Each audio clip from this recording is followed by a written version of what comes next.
नमस्कार दोस्तों, राधे राधे, जय श्री कृष्ण। दोस्तों, आप सभी को आज मैं ऐसा उपाय, ऐसा रास्ता बताने जा रहा हूँ जिसे करने से निश्चित रूप से धन की प्राप्ति होने लगती है। जीवन आज के दौर में अत्यधिक कठिन होता है। यहाँ पग पग पर धन की आवश्यकता रहती है, समाज में भी और पारिवारिक जीवन में भी। यहाँ तक कि संन्यास जीवन में भी धन की आवश्यकता पड़ती है।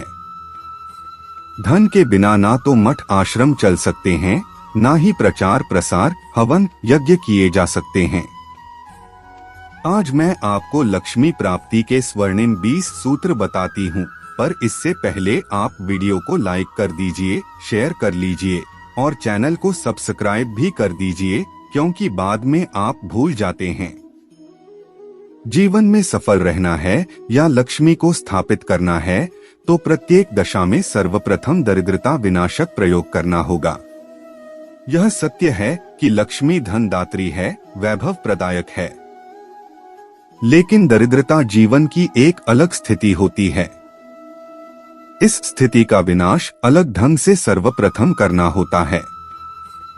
लक्ष्मी का एक विशिष्ट स्वरूप है बीज लक्ष्मी।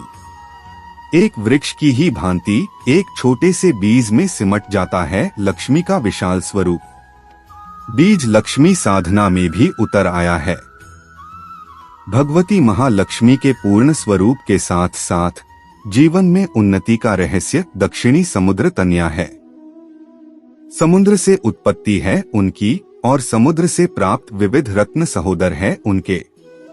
चाहे वह दक्षिणावर्ती शंख हो, मोती शंख हो, गोमती चक्र हो, स्वर्ण पात्र हो, कुबेर पात्र हो, आदि सभी उनके भातृत्व ही हैं और इनकी गृह में उपस्थिति अहलावत करती है। लक्ष्मी को विवश कर देती है उन्हें गृह में स्थापित कर देने को।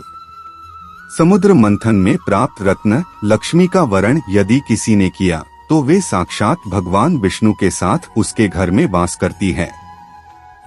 पति की अनुपस्थिति में लक्ष्मी किसी भी गृह में झांकने तक की भी कल्पना नहीं करती और भगवान विष्णु की उपस्थिति का प्रतीक है शालिग्राम, अनंत महायंत्र एवं शंख।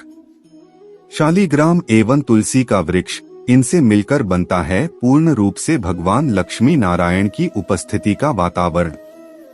लक्ष्मी का नाम कमला है, कमलवत उनकी आंखें हैं, उनका आसन भी कमल का ही है और सर्वाधिक प्रिय है लक्ष्मी को पद्म। कमलगट्टे की माला स्वयं धारण करना, आधार और आसन देना है। लक्ष्मी को अपने शरीर में अपना प्रभाव समाहित करने के लिए लक्ष्मी की पूर्णता होती है। विघ्न विनाशक श्री गणपति की उपस्थिति से जो मंगल करता है और प्रत्येक साधना में प्रथम पूज्य भगवान गणपति के किसी भी विग्रह की स्थापना किए बिना लक्ष्मी की साधना तो ऐसी है जो कोई अपने धन भंडार में भरकर उसे खुला छोड़ दे। लक्ष्मी का वास वहीं संभव है जहां व्यक्ति सदैव सुरुचिपूर्ण वेशभूषा में रहे, स्वच्छ और पवित्र रहे तथा आंतरिक रूप से निर्मल हो। गंदे, मैले, असभ्य और बकवादी व्यक्तियों के जीवन में लक्ष्मी का वास संभव ही नहीं। लक्ष्मी का आगमन होता है जहां पौरुष हो, जहां उद्यम को, जहां गतिशीलता हो। उद्यम व्यक्तित्व ही प्रतिरूप होता है भगवान श्री नारायण का, जो प्रत्येक क्षण गतिशील है, पालन में संलग्न है। ऐसे ही व्यक्तियों के जीवन में लक्ष्मी गृह लक्ष्मी बनकर, संतान लक्ष्मी बनकर, आयु, यश, श्री कई कई रूपों में प्रकट होती है। जो साधक गृहस्थ हैं, उन्हें अपने जीवन में हवन को महत्वपूर्ण स्थान देना चाहिए और प्रत्येक माह कमल गट्टे का बीज और शुद्ध गृह के द्वारा आहुति प्रदान करना फलदायक होता है। अपने दैनिक जीवन क्रम में नित्य महालक्ष्मी की किसी ऐसी साधना विधि को सम्मिलित करना है जो आपके अनुकूल हो और यदि इस विषय में निर्णय अनिर्णय की स्थिति हो तो नित्य प्रति सूर्योदय काल में निम्न मंत्र की एक माला का मंत्र जप कमलगट्टे की माला से अवश्य ही करना चाहिए। मंत्र ओम श्रीम श्रीम कमलालये प्रसीद प्रसीद मम गृहे आगच्छ आगच्छ महालक्ष्मे नमः। इस लक्ष्मी साधना को अपने जीवन में अपनाएं और उसे किस मंत्र से संपन्न करें, इसका उचित ज्ञान तो केवल आपके गुरुदेव के पास ही है और योग्य देव अपने शिष्य की याचना पर उसे महालक्ष्मी दीक्षा से विभूषित कर वह गृह साधना पद्धति स्पष्ट करते हैं जो संपूर्ण रूप से उसके संस्कारों के अनुकूल हो।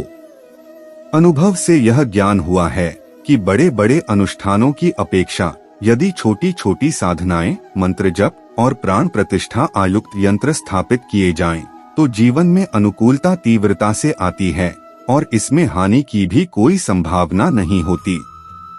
जीवन में नित्य महान लक्ष्मी के चिंतन, मनन और ध्यान के साथ साथ यंत्रों का स्थापन भी केवल महत्वपूर्ण ही नहीं, आवश्यक है।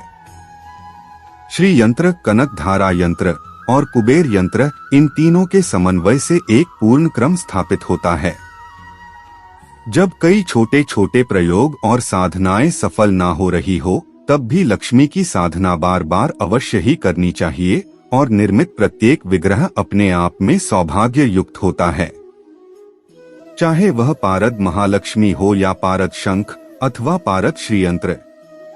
पारद शिवलिंग और पारद गणपति भी अपने आप में लक्ष्मी तत्व समाहित किए होते हैं। जीवन में जब भी अवसर मिले तब एक बार भगवती महालक्ष्मी के शक्तिमय स्वरूप कमला महाविद्या की साधना अवश्य ही करनी चाहिए, जिससे जीवन में धन के साथ साथ पूर्ण मानसिक शांति और श्री का आगमन संभव हो सके। धन का अभाव चिंताजनक स्थिति में पहुंच जाए और लेन देन के तानों और उलाहनों से जीना मुश्किल हो जाता है, तब श्री विद्या महाविद्या साधना करना ही एकमात्र उपाय शेष रह जाता है। जब सभी प्रयोग असफल हो जाएं, तब अघोर विधि से लक्ष्मी प्राप्ति का उपाय ही अंतिम मार्ग शेष रह जाता है, लेकिन इस विषय में एक निश्चित क्रम अपनाना पड़ता है। कई बार ऐसा होता है कि घर पर व्याप्त किसी तांत्रिक प्रयोग अथवा ग्रह दोष या अतृप्त आत्माओं की उपस्थिति के कारण भी वह संपन्नता नहीं आ पाती, जो कि अन्यथा संभव होती है। ऐसी स्थिति को समझकर प्रेतात्मा शांति करना ही बुद्धिमत्ता है। उपरोक्त सभी उपायों के साथ साथ सीधा, सरल और सात्विक जीवन दान की भावना, पुण्य कार्य करने में उत्साह, घर की स्त्री का सम्मान और प्रत्येक प्रकार से घर में मंगलमय वातावरण बनाए रखना ही सभी उपायों का पूरक है। अगर इसके अभाव में भी यदि लक्ष्मी का आगमन हो भी जाता है तो स्थायित्व संदिग्ध रह जाता है। खैर, आज के लिए बस इतना ही। अगर जानकारी अच्छी लगी होगी तो वीडियो को एक लाइक करें और ऐसी ही और जानकारियां जानने के लिए चैनल को सब्सक्राइब भी कर लें। जय मां लक्ष्मी।